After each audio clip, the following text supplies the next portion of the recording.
we're still a small franchise group. Like, we only have 20 locations across Canada. So like, we're not a common name. So right now is the most important time to be, getting out at least on a weekly basis, if not on a daily basis, just trying to reach new faces. Because the more people see us out there, then they'll be walking down looking for something to eat on a Friday night, and they'll see us and they'll recognize us and they'll give us a shot. So it's just about getting out there. And that free taco coupon, if they never come down to redeem it, now they at least know that we sell tacos. They happen to be in Brayside, they might stop in because they want a taco.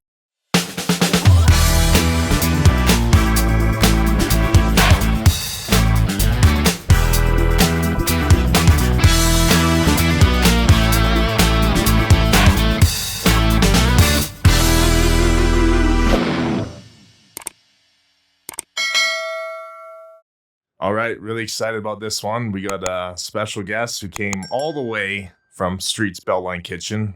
Funny enough, we're sitting in Streats-Beltline Kitchen. Anyways, my friend, our manager, part owner, Streats-Beltline Kitchen. How you doing, buddy? Good, Mike. How you doing? Good. Thanks for having me on. No worries, man. I know this is an awesome setup, and we're gonna get some stuff done today and have some fun. But firstly, I just wanted to touch on your story and how you came to be our manager and what that looked like early, I think it was early 2020. Well, yeah, early 2020, I was in university going to SAIT for software development, and you guys gave me a call, and I dropped out of school that week to open this location with you guys. It was sweet. I, obviously worked in the restaurant over the last, it's been about a decade now. And off and on, but you guys came with this opportunity, and I was super excited to hop on board, and it's been a great experience so far. Yeah, nice. Well, I mean, let's backtrack a little bit. Obviously, you were a supervisor, I think, at Streets Brayside, which was our first Streets location, opened in 2017.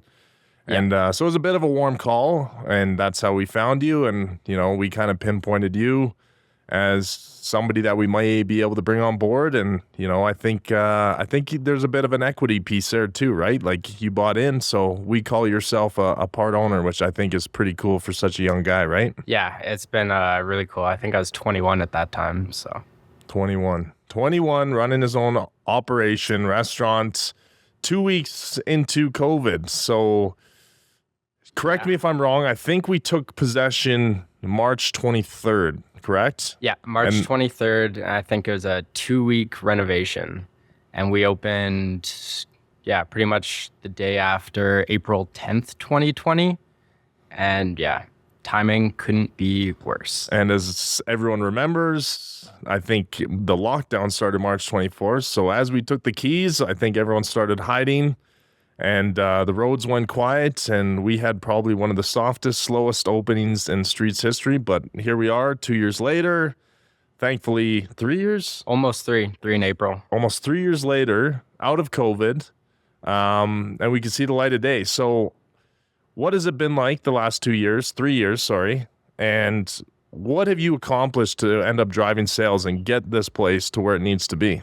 Well, it's been a pretty big learning experience. Obviously, this has kind of been my first management position. So the first year was kind of figuring out just how is all going to work, dealing with staff, hiring, firing, getting that all sorted. And then as far as advertising goes, it's been getting out in the community as much as possible.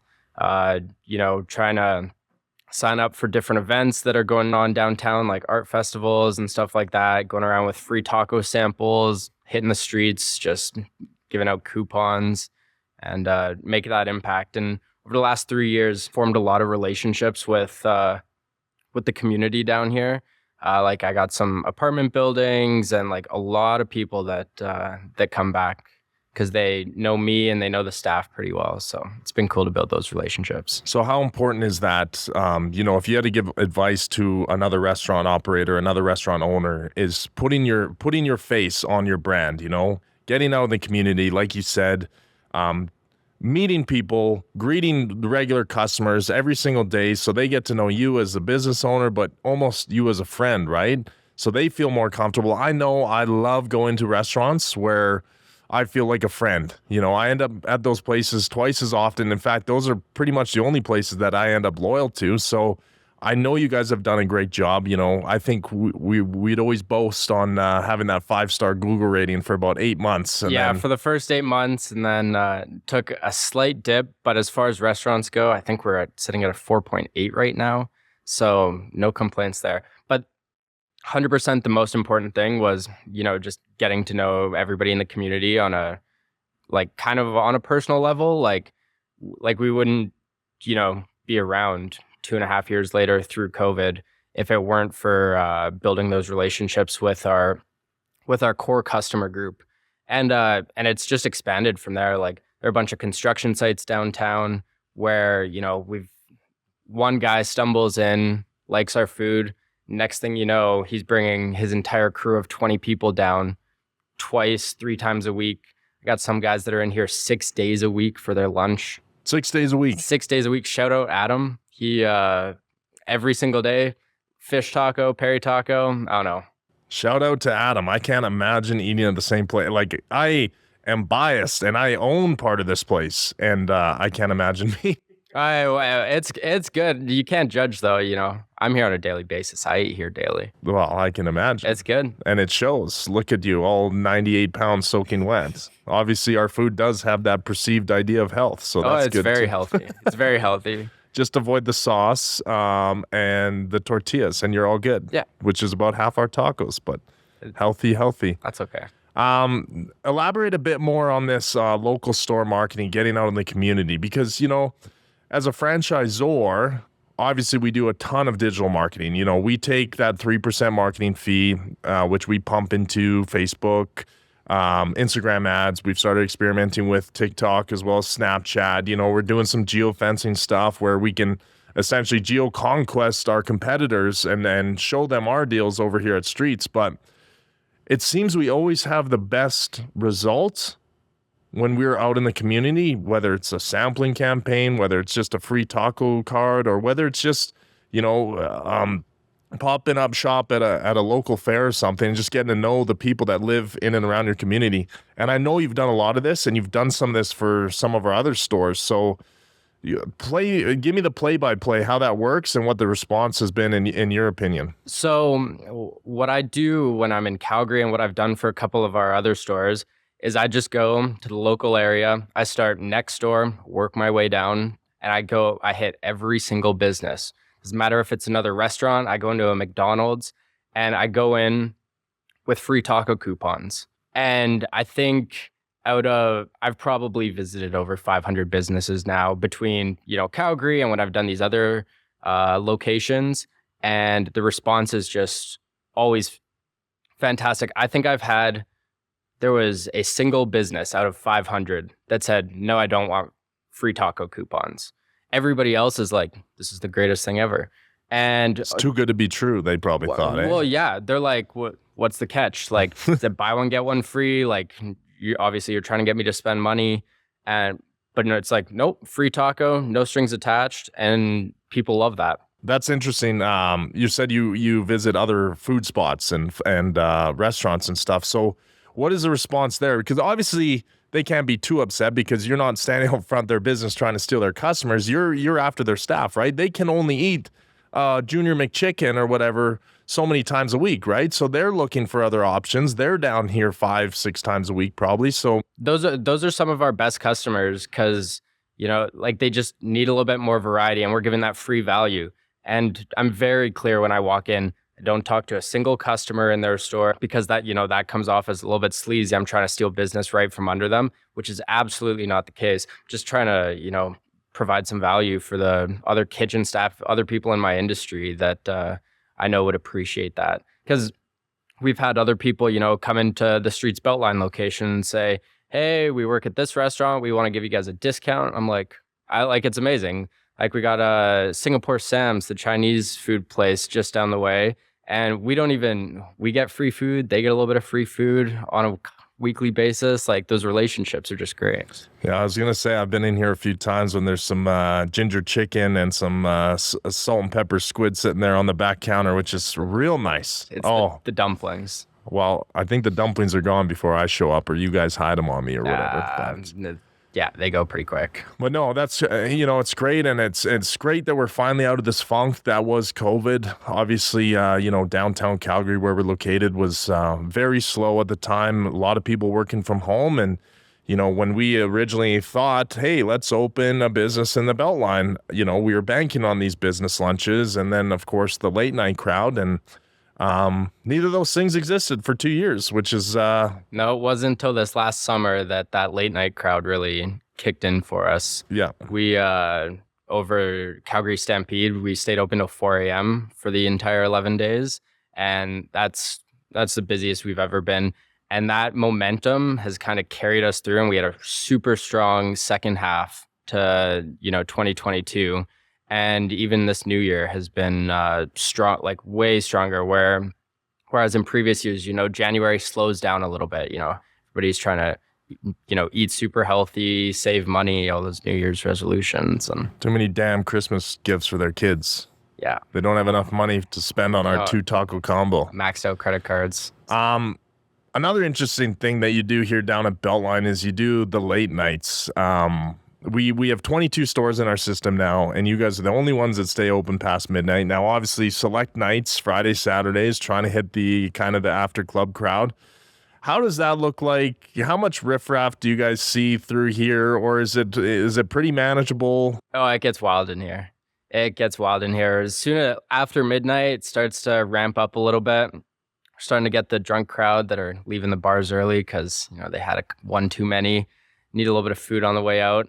After 2 a.m. though, it's a mess. We got to line up to the door. People are coming in for everything: tacos, poutines. Yeah, it's girls twerking on the tables, like all that fun stuff. Oh yeah, yeah. Well, it's like a club. It turns into like a club in here. Over Stampede, we're from midnight to 4 a.m. we were doing the same sales that we had done from 11 a.m. to midnight. Yeah, and it was that wild. Not to say we were slow during the day. It's just like the amount of people, it's insane. Yeah, no, that's fun. And I mean, obviously it's just another way to make those extra dollars, right? If there's a regular franchise system, if we're only open from 11 till 9, that's kind of all we can make money. But if we open an area like this, now all of a sudden that's, 5 more hours of revenue generating hours that we could potentially stay open and make some coinage. So I think Beltline has got some big things ahead of it. I think just coming out of the what was COVID, and we see the sales increases, and you've obviously done a great job in driving sales within the local community, as well as taking care of each and every single guest, right? And I always tell our franchise partners, and I know I've told you this before, I think the best way to market your business is the operations within your store, right? So how important is it to you? How much do you stress to every single staff member that, customers come first and they're the most important thing that they are our business, right? So that message is drilled into every employee that I've ever had here since day one. If that customer service level isn't there, like I know very fast with any new staff, if they're going to work out. And one thing I think I've done pretty well here is I got really good staff retention, and I have a lot of people that have been with me for over a year and a half, 2 years, since we opened, coming up on 3 years now. And but how many are you related to though? Well, I guess only one that's been here since open, Spencer. Yeah. Because we worked at Brayside together. But we got Declan, who's been with us for pretty much the entire time. I think he joined in May of 2020. And anyways, that's been the biggest thing. And that's why our Google star rating is so high, is everybody's hyping up our employees. They're like, the service is the best. They're like, food's good, food's great, but the service is top tier. Nothing you'd expect. We just got a cool vibe in this place. All the staff are always having fun. We joke with our customers. They love it. So you got a cool vibe, you got the best customer service, and you got okay food. No, I know we got good food. We got great food when done correctly, right? And those are the three pillars to having a successful restaurant business, right? If you have great food, you have to have the best food if you don't have an atmosphere or customer service. And there are outliers like that, right? But ultimately, as a franchise restaurant, our food is good when it's done correctly, but you have to have the customer service. That's your second pillar.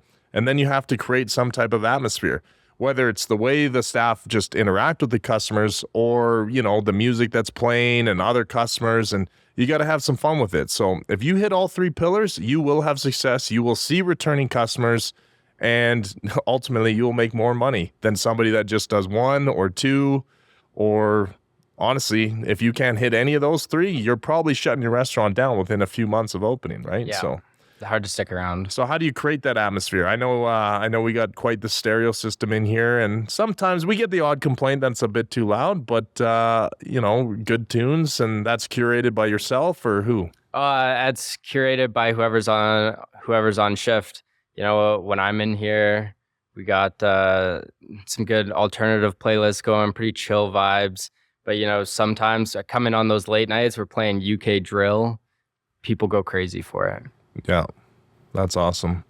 So, obviously that comes with being a little bit young too, knowing what's hot out there. It's not just top 40 stuff. It's the edgy, the offbeat kind of things. So, you touched on it earlier. You were 21 when we opened this place? 21. So that makes you what, 24 now? 24. So what have been some of the bigger challenges with being so young and operating a restaurant, and obviously ultimately managing staff? Well, I think it was kind of figuring out, where to draw the line between, these are my coworkers and, friends, and, like where the line is, like, because at the end of the day, I got to make sure we're still doing a good job here and that I'm still the boss. So it's kind of finding the balance between that.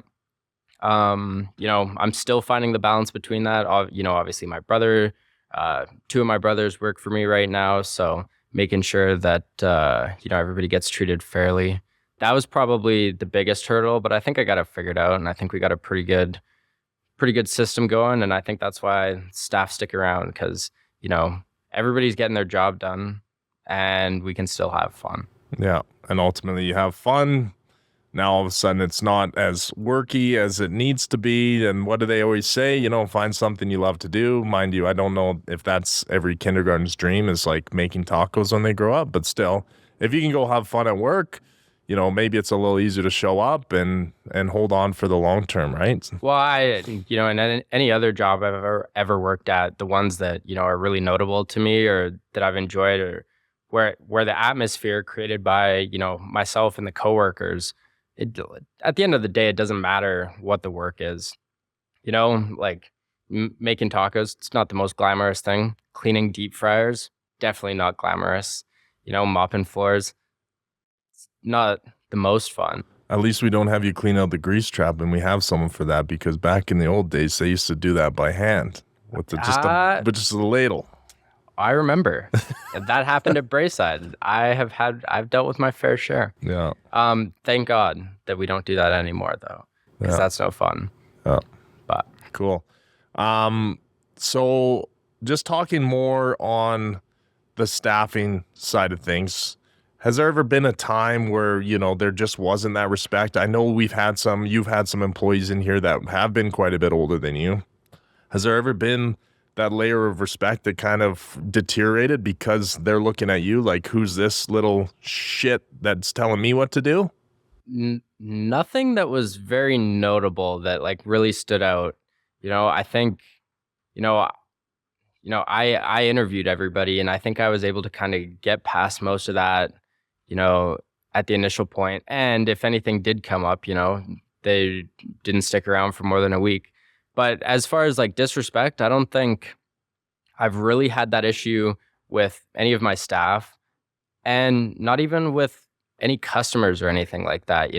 I think we've created a good vibe, and whether it's me or my staff, dealing with any issue or complaint, it never really needs to get escalated, and nobody looks down on us, because I think we just do a good job of dealing with those problems when they do come up. So I think, like, I think everybody's kind of at a level of maturity where, you know, people that people can like pick that out, and we get the respect we deserve for that. Cool. Yeah, I know you've done a great job and seen it from a different perspective. It's been great to see you, grow and evolve within your role and take on more and more. I know you're starting to help us out more on the corporate side of things as well. So, having 3 years under your belt and all this experience, I'm going to leave you with a couple questions and I want you to answer them. So what is some advice you would give somebody who's looking at taking on Streets as a business or buying into our brand as a franchisee? Some advice to start off. First things first, get organized. Get your stuff together. I'm still not the most organized person, as you would probably know, but I'm always working on improving, making sure that I got everything I need to get done. And then the other thing is don't wait to market. Like the first couple months we were slow, we're like mid lockdown, so there were no offices to go to. Approaching people on the street was obviously not ideal, but as soon as we started, we saw the results. Well, you had the free taco cards on the measuring tape, didn't you? Make sure it's at 6 feet at one point. Oh yeah, that's just tape them on and just go hand them out so nobody's freaking out, and make sure we got masks on and gloves and staying safe. But just get to marketing instantly.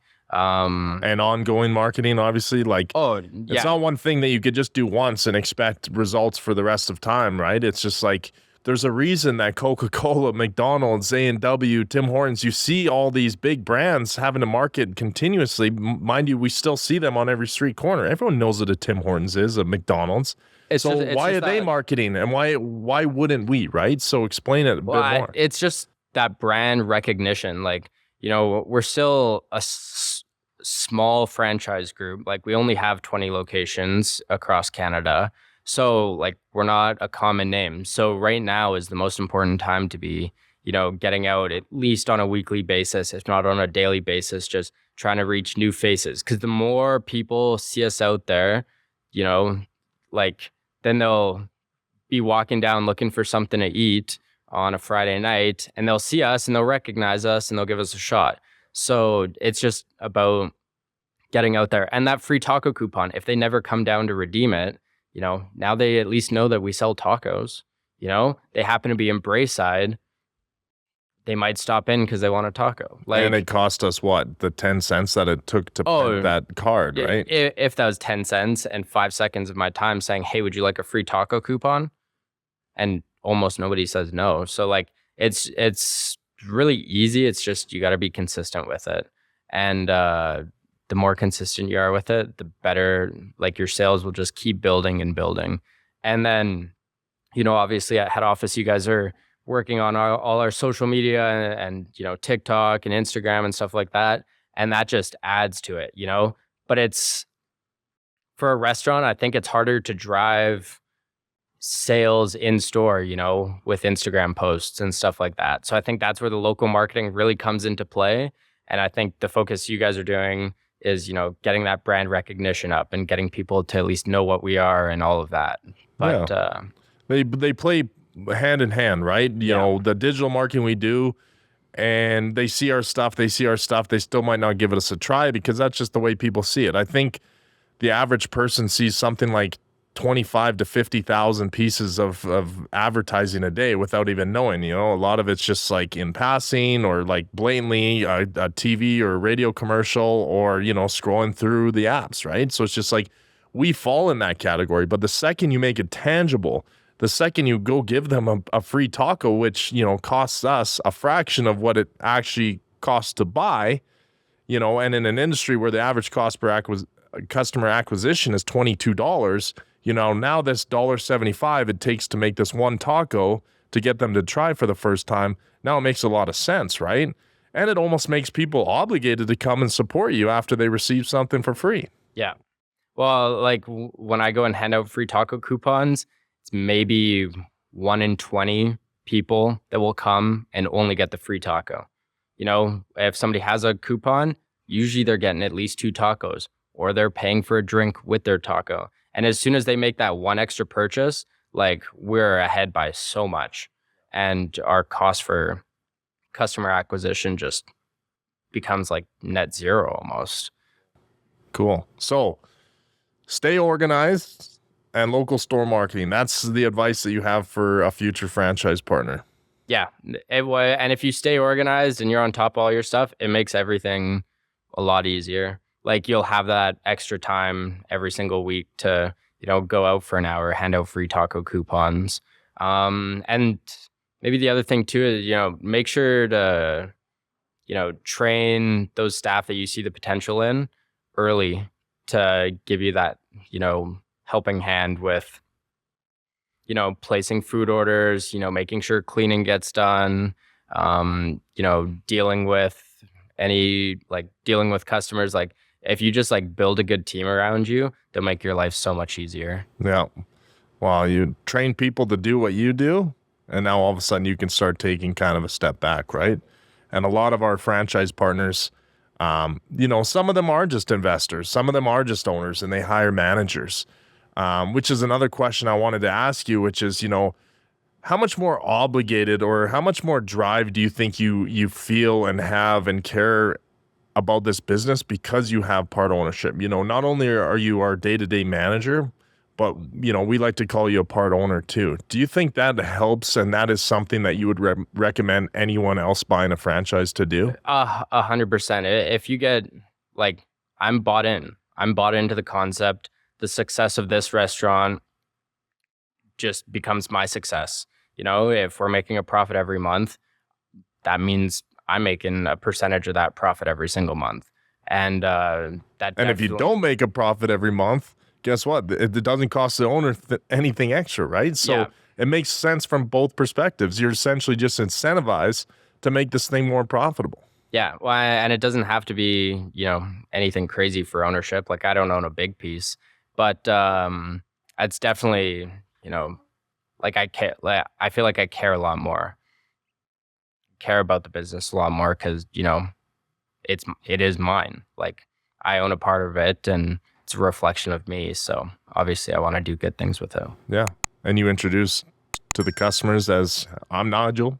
I'm the owner of Streats-Beltline Kitchen. Yeah, that's cool, man. Well, just want to leave it there, and thank you very much for coming all this way down again to your own store to do this thing with us. And I think we've got a lot of information that is valuable not only to anyone who wants to listen to this, but also hopefully future franchise partners. So I appreciate your time, man. Thanks for having me on, Mike. No worries. Always a pleasure. Awesome.